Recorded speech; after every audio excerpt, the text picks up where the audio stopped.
Para os puros, todas as coisas são puras.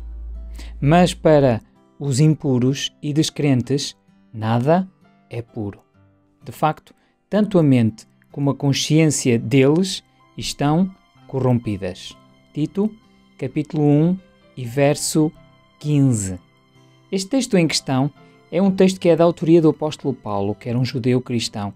Foi endereçado, portanto, a Tito, filho na fé desse mesmo apóstolo e possivelmente também natural de Antioquia e pastor da igreja cristã na ilha de Creta. E quando nós analisamos o conteúdo desta epístola paulina, nós vemos que dentre os assuntos abordados está exatamente os falsos mestres, e especialmente os de origem judaica, aqueles que tinham falsas doutrinas, que estavam desviando muitos dos membros da verdadeira fé cristã e da sã doutrina. E uma boa regra de interpretação da Bíblia é, primeiramente, nós sabermos que o texto não trata e depois sabermos do que o texto trata. Com isso em mente e olhando os assuntos abordados, portanto, nesta epístola, nós vemos que o apóstolo Paulo não estava a tratar das leis de saúde que orientam sobre os alimentos limpos e imundos, conforme se encontra em Levítico 11. Mas, conforme Tito, capítulo 1, versículos 14 e 3, versículo 9, os assuntos aqui abordados têm a ver, como ele diz, com fábulas judaicas, como, por exemplo, histórias imaginárias sobre os patriarcas, que estava muito presente também, sobretudo no Talmud. Mandamentos de homens, criados pelos falsos mestres, como regras ascéticas ou cerimoniais que eram praticadas para se buscar o favor de Deus.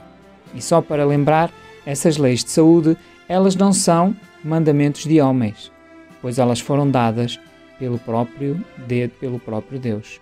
Portanto, genealogias, assunto caro principalmente aos judeus que procuravam traçar as suas genealogias desde os patriarcas, contendas e debates sobre as leis, regras cerimoniais tais como aquelas contra as quais o próprio Jesus se insurgiu em Marcos, capítulo 7, versículos 1 até ao versículo 22, podendo incluir mesmo até a própria a lei moral utilizada legalisticamente como um meio de justificação e como um meio também de salvação. E, portanto, o apóstolo Paulo, ele vai falar sobre todas estas questões e vai dizer que nada disto é útil, pelo contrário, são questões fúteis. Capítulo 13, verso 9. Mas o que dizer da expressão todas as coisas são puras para os puros? Todavia, para os impuros e descrentes, nada é puro. Paulo aqui, ele vai tratar, portanto, desses rituais judaicos de purificação. Ele vai distinguir entre aqueles que procuram compensar a falta da pureza moral com purificações cerimoniais e daqueles que creem que essas práticas cerimoniais não são essenciais ao desenvolvimento de uma vida aprovada por Deus.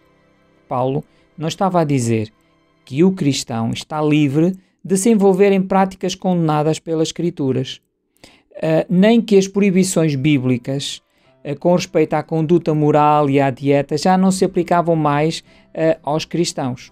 O que nós vemos aqui é que Paulo menciona que tanto a mente quanto a consciência dos que buscam a justificação em práticas cerimoniais e ascéticas, como eu referi, isso estava corrompido.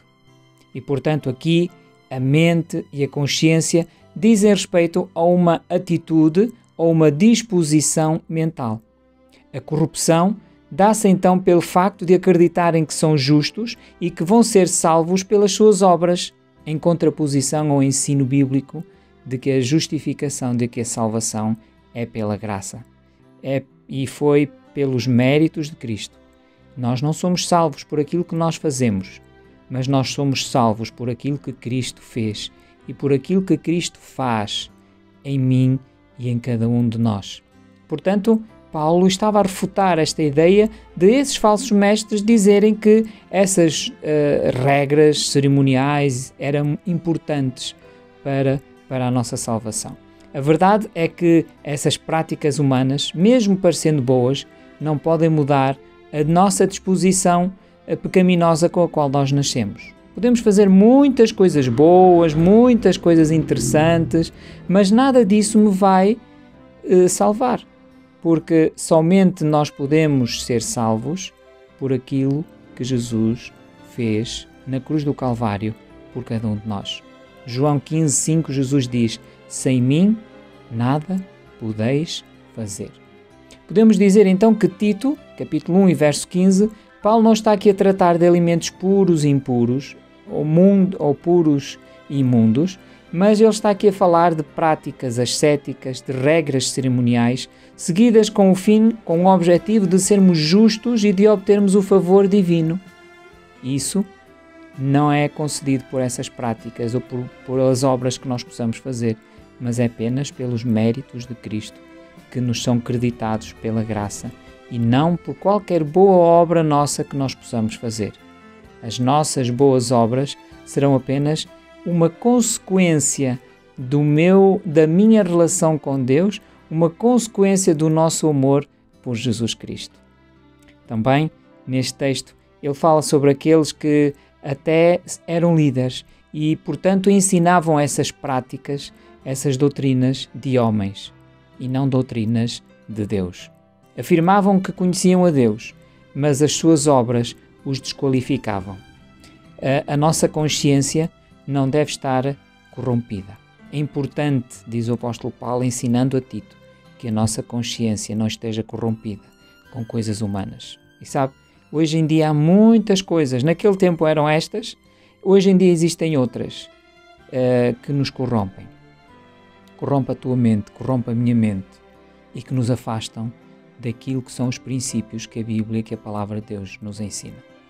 Deus hoje nos desafia a procurarmos esses princípios que vêm de Deus, que vêm da sua Palavra, em vez de princípios que são referências e referenciais humanos. Sigamos a Palavra de Deus, em vez dos ensinos humanos, para que a nossa mente esteja cada vez mais e verdadeiramente pura. Para os puros, todas as coisas são puras, mas para os impuros e descrentes, nada é puro. De facto, tanto a mente como a consciência deles estão corrompidas.